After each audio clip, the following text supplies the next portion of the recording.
And I would now look on the same thing from perspective of architects, collaborating with chronobiologists for a decade now. And I would like to introduce some research we did here in Prague with this topic. When we want to talk about light, first, we need to know the characteristics of light. So as a light engineer, I always discuss first the quantity. We have to think back in the nature light on what our ancestors did. So looking on prehistory, spending all day outside. In medieval, basically spending all day outside as well, working on the fields, at least here in Central Europe. Then come the Industrial Revolution, when we, thanks to this artificial light using of gas, we actually could move inside into factories, and the contact with daylight was suddenly much lower, which resulted in a trial of having some rules and control how much light we actually get inside buildings. So beginning of 20th centuries, there were very strict rules, which actually based this modern architecture with big windows and control of how much daylight we get inside our residential or even working spaces, which now at the moment, thanks to our technologies and using a lot of screen time and all the reflections and being afraid of glare and overheating, close again, and we limit the amount of daylight we have inside our buildings. So we are getting slowly back into dark cave, which our body is not used to or was not used to before.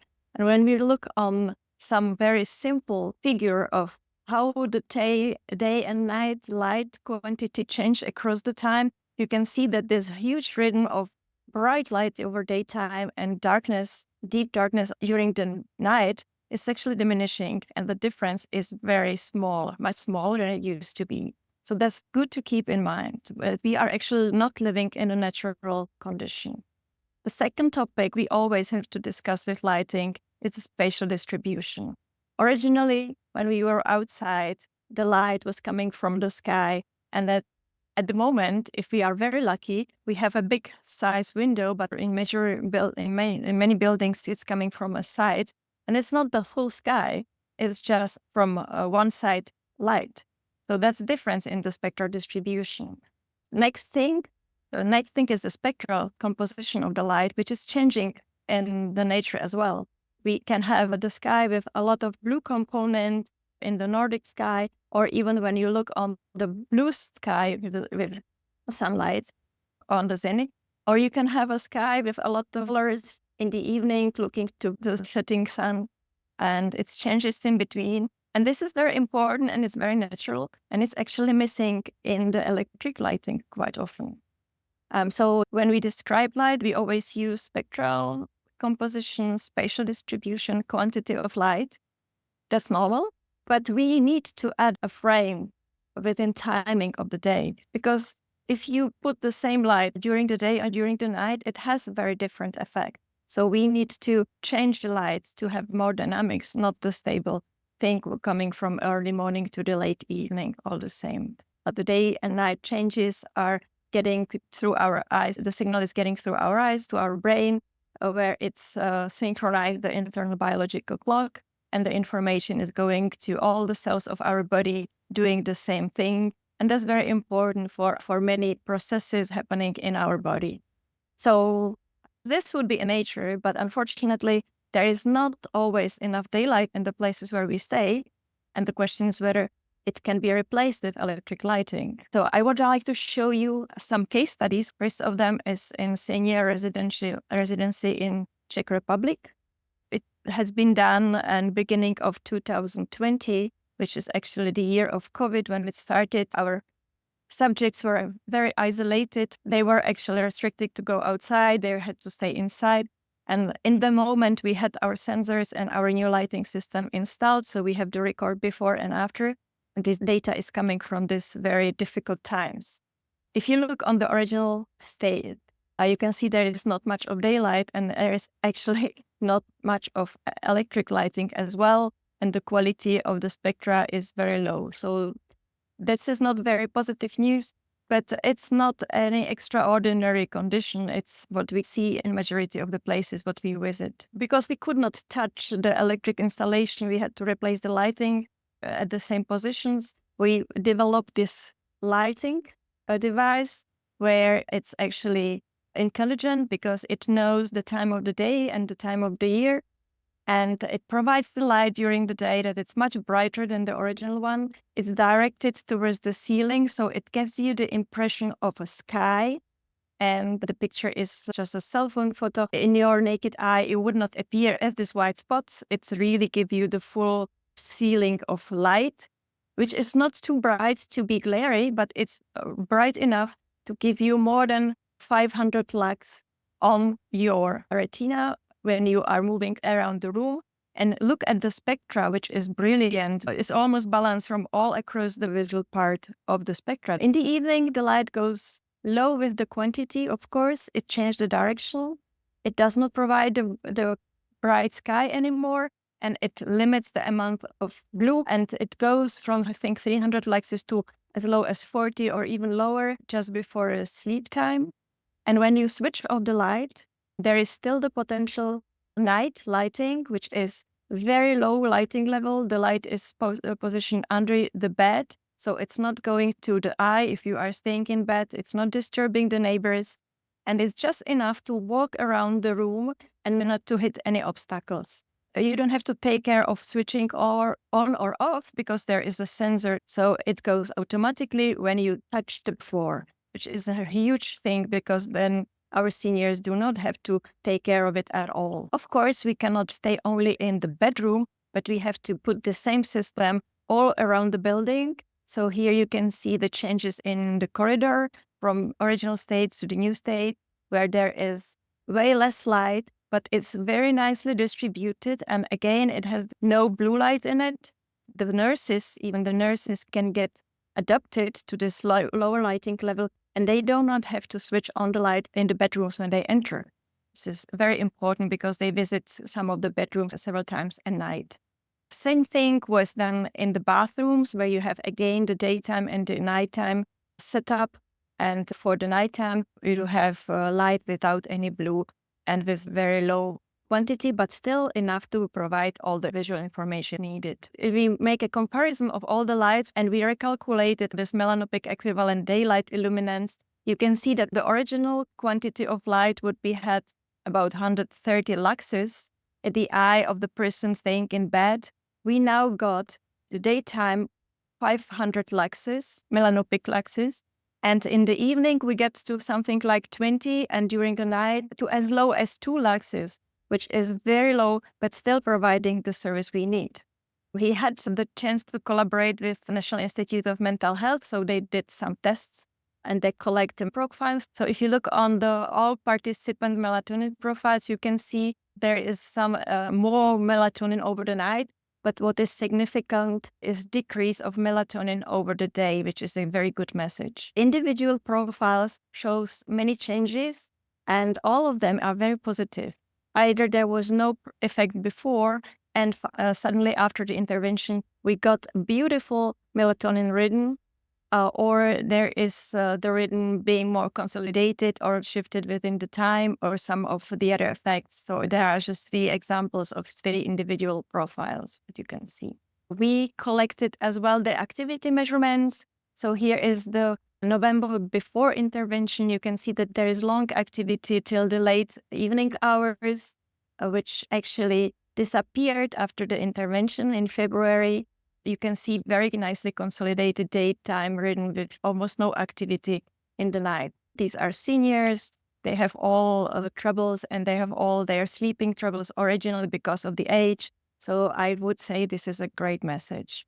We actually asked them as well for the subjective feedback, and I was very happy to see that they were very satisfied with the safety of movement around the space during the nighttime. They really like that fact that they don't have to take care of lighting and they can see where they're going.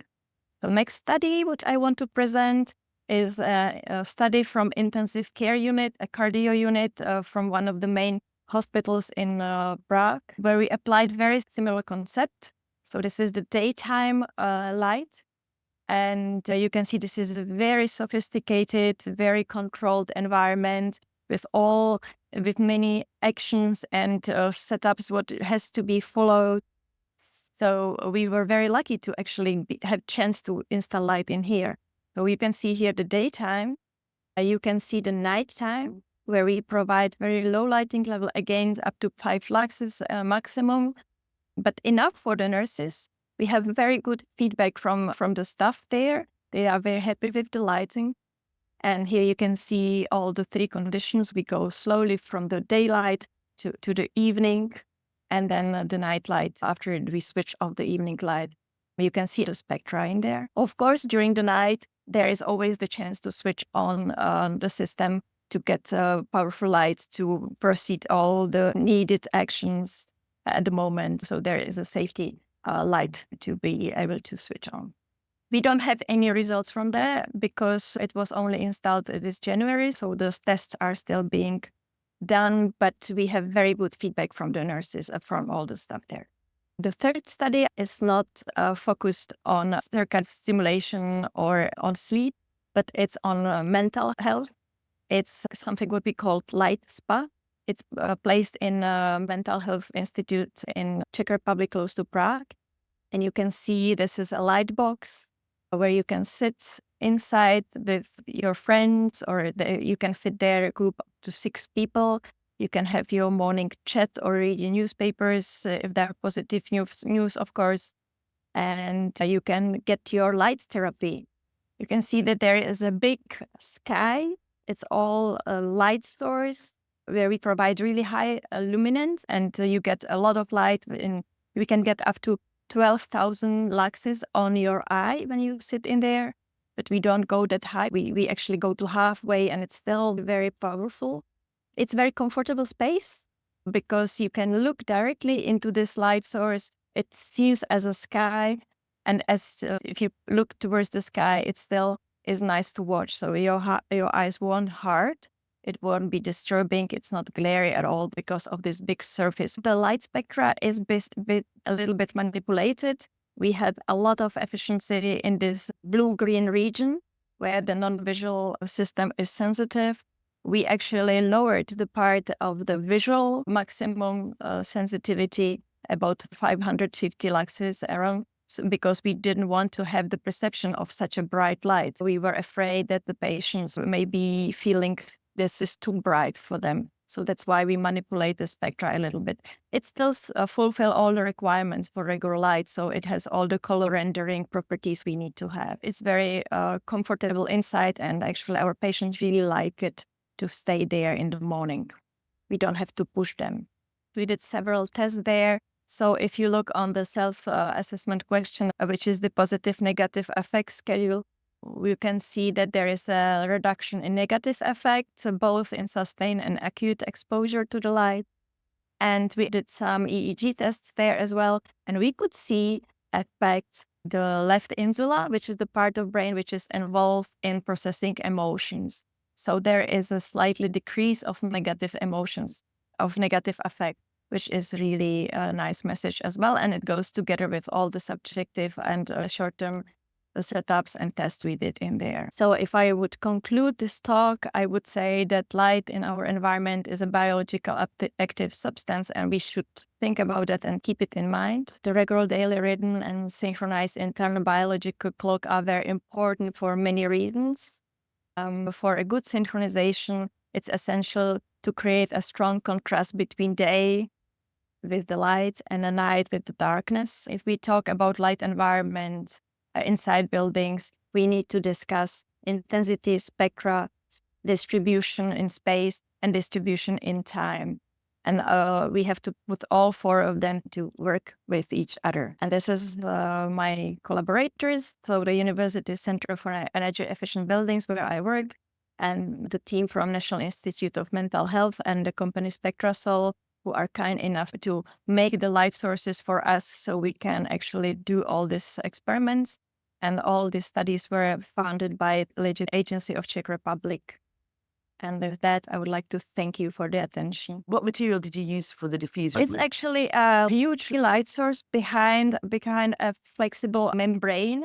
We tested several of membranes. We found one which is not affecting the spectra, or which is affecting the spectra very little. I'm sorry, I don't know the name of the company, but it's a commercial one. It's not any special. I think when we're all approaching this with the same aim, and we're all finding our own little avenues and back lanes to get there. Yeah, it's interesting how you get your diffused light during the day, that sheer amount of illumination that you need to get into the eye, as to whether you do it directly, straight off the diffusing face of a fixture, or whether you take the indirect light off a ceiling. Yes, my preference would be the indirect always. These membranes are made because of the setup, because this unit could be transferred from one department to another, and we don't have space for that. If I could choose, I will always use the indirect light. Thank you for having me.